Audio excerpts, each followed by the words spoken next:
कि गेट से हम अंदर ही गए तो वहाँ बड़ा ट्रैक्टर गाँव से बसों से लोग आए हैं। अच्छा। उसमें युवा लोग पहुंचे और वहाँ जो तो हमारे चैनल से जुड़िए और मेले का आस्वाद लीजिए। और क्या कहते हैं कि जो भी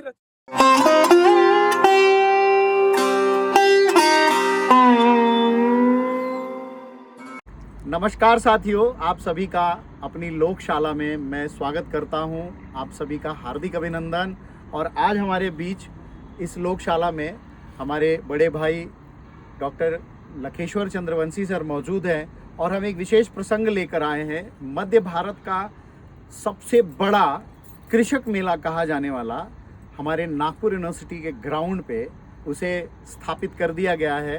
प्रतिवर्ष अब ये मेला यही लगा करेगा, ऐसी संभावनाएं भी व्यक्त की जा रही हैं। और सबसे बड़ी बात मित्रों कि विदर्भ जो है वो वाइट गोल्ड का केंद्र कहा जाता है और आज से नहीं हजारों साल की परंपरा रही है कि विदर्भ को श्रीमंत क्षेत्र कहा जाता था। श्रीमंत यानी कि एक समृद्ध इलाका जो हर चीज़ में परिपूर्ण हुआ करता था। लेकिन कालांतर में चीज़ें बदलती गईं, जलवायु में बदलती चली गईं और धीरे धीरे एक ज़्यादातर हिस्सा जो है वो सूखाग्रस्त हो गया। तो अभी अभी मेले की शुरुआत हुई है, हमारे देश के कृषि मंत्री उसका उद्घाटन करके गए हैं। तो मैं चाहता हूं कि आज हमारे इस मेले का उद्घाटन हुआ और प्रत्यक्ष रूप से हमारे लखेश्वर सर वहां जाकर भी आए हैं। लखेश्वर सर तरुण भारत में लंबे समय तक पत्रकारिता का अनुभव रहा है, एक राष्ट्रीय पत्रिका के संपादक का दायित्व वहन कर रहे हैं। इस नज़रिए से हम सर से जानना चाहेंगे कि सर कृषकों का क्या रुझान नज़र आया आपको? हम तो एक कौतूहल लेकर गए थे वहाँ पर और वहाँ एक देखने में आया कि गेट से हम अंदर ही गए तो वहाँ बड़ा ट्रैक्टर खड़ा था। ट्रैक्टर में वो सिंचाई का उपकरण लगा था, तो वो ट्रैक्टर चलते जाएगा और सिंचाई भी होती जाएगी इस तरह का। और अंदर जैसे आमतौर पर एग्जीबिशन जो लगता है, साइंस का लगता है या पुस्तकों का लगता है या कोई बिजनेस का लगता है, कृषक या कृषि से जुड़े हुए विषय का एक मेला जैसे लगना, और वो भी शिक्षाप्रद, यानी अलग अलग प्रकार के वनौषधि से लेके अनाज, वस्त्र, मसाले, दवाइयाँ, ऐसे विभिन्न प्रकार के जो सारे प्रोडक्ट के साथ उसको अच्छे से कैसे कर सकते हैं, उसके लिए क्या तकनीक आई है, उसको लेकर भी वहाँ जागरूकता के लिए लोगों ने स्टॉल लगाया है। अलग अलग संगठन आए हैं, अलग जिन्होंने स्टार्टअप किया है, ऐसे लोग आए हैं और वो जो विजिटर्स आ रहे हैं उनको समझा के भी बता रहे हैं और बहुत सारे लोग सामान भी खरीद रहे हैं। जैसे वहाँ हमने जिनको खरीदी का शौक है तो वहाँ पर सुरुचि के, रामबंधु के, पतंजलि के, सुहाना के, उनके भी आए हैं और रियायत दी जा रही है। कपड़े भी हैं। दर्शकों को बता दूं कि जितने भी यहाँ इस मेले में जो स्टॉल्स लगे हैं वो इस विदर्भ क्षेत्र की ही वह कंपनियां हैं जो इस क्षेत्र के किसानों से डायरेक्ट सीधा उनके खेतों से चीज़ें खरीदते हैं, मसाले या जो कुछ भी वो उत्पादन करते हैं और उन्हें प्रोसेस करके वो मार्केट तक ले जाते हैं। एक अच्छी पहल है ये। सर ये जो मेला है मैंने सुना कि इस मेले में टेक्नोलॉजी पे बहुत जोर दिया गया है। बिल्कुल, क्या समय के साथ यदि हम अपडेट नहीं होते हैं तो पिछड़ते चले जाते हैं। तो जैसे जैसे तो उसमें एक और बात ध्यान में रखिए, सिर्फ तकनीक नहीं है, तो उसके साथ उन्होंने इस विषय को लेकर आए हैं कि जो प्रोडक्ट, जो किसान जो उपज करेगा वो किसी को नुकसान न हो, इसके लिए भी वहाँ पर प्रबोधन किया जा रहा है। सुबह दोपहर को यानी 1 बजे से 5 बजे वर्कशॉप कार्यशाला रखी गई है। और उसमें एक और मुझे आया, जैसे कोसा का कपड़ा बनता है, वो कीड़े भी रखे हैं। हाँ। कैसे बनाते हैं वो भी दिखाई दे रहा है।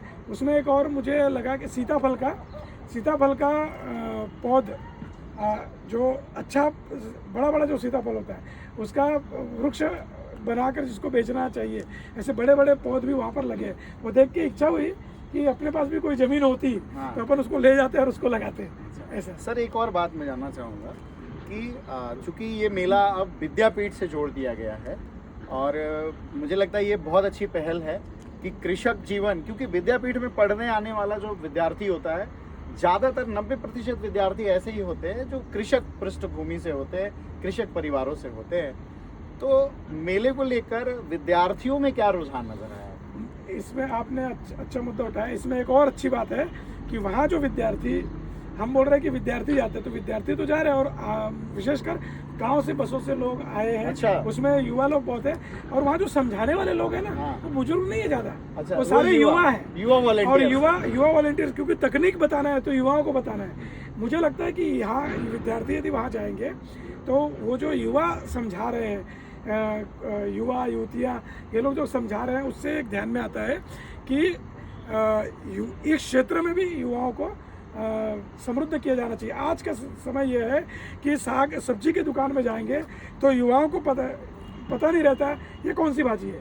एक पालक और मेथी को छोड़ दिया तो लोगों को भाजी का नाम भी पता नहीं है। बिल्कुल, ये तो समस्या आ रही है आज भविष्य में। ये सरसों कौन सा है, जीरा कौन सा है, नाचनी क्या है, गेहूं क्या है, कौन कौन से प्रकार की गेहूं है, मतलब ये मेला छोटे बच्चों से लेके बुजुर्ग तक ऐसा सभी लगा के कि लिए। बच्चे यदि जाएंगे तो वो अलग अलग चीज़ों को आमतौर पर जो खाते हैं, लेकिन किस चीज़ से बनता है ये तो उनको प्रत्यक्ष होगा। और कई जगह पे बड़ी स्क्रीन लगी है, स्क्रीन में वो दिखा भी रहे हैं। और एक बाम्बू का भी बहुत बड़ा प्रोजेक्ट लगा है, जिसमें इतने रचनात्मक ढंग से घड़ी से लेकर बैलगाड़ी से लेकर यहाँ तक कि हैंड वॉश का भी लकड़ी का इंस्ट्रूमेंट बनाया हुआ है।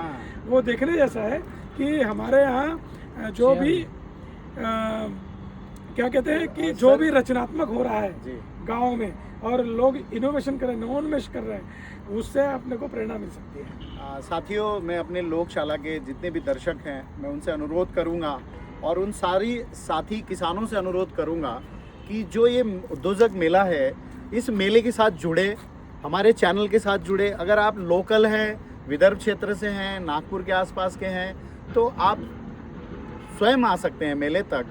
अगर आप नहीं आ सकते हैं तो साथियों, हमारा ये चैनल आप तक उस मेले को लेकर आएगा, तो हमारे चैनल से जुड़िए और मेले का आस्वाद लीजिए। और ऐसी बहुत सारी टेक्नोलॉजीज हैं जो मेले में नई आई है। इसमें एक उल्लेखनीय है कि जो हमारे केंद्रीय मंत्री नितिन गडकरी जी, ये उन्होंने जिस तरह से कृषि को बढ़ावा देने के लिए जो एक विज़न लेकर जो काम कर रहे हैं, ये जितना बड़ा मेला है, इसमें कितना खर्चा हो सकता है, और लोग उस वहाँ आए, अपने किसानों के साथ जुड़े, अपने उत्पाद के साथ जुड़े, अपने आप को उसमें विकसित करें। इस दृष्टिकोण से जो विज़न लेकर आए हैं, निश्चित रूप से अन्य लोगों को भी प्रेरणा देने वाले हैं। सर, एक चीज़ और है कि हम लोगों ने अभी पिछली बार लोकशाला में एक सत्र किया था, सेशन, उसको फिर हम आगे बढ़ाएंगे। मेला मंडई की जो परंपरा हमारे देश में मेला कहा जाता है, उत्तरी भारत में, हमारे क्षेत्र में मंडई के नाम से फेमस है, साउथ में और भी अलग अलग नाम मिलते हैं।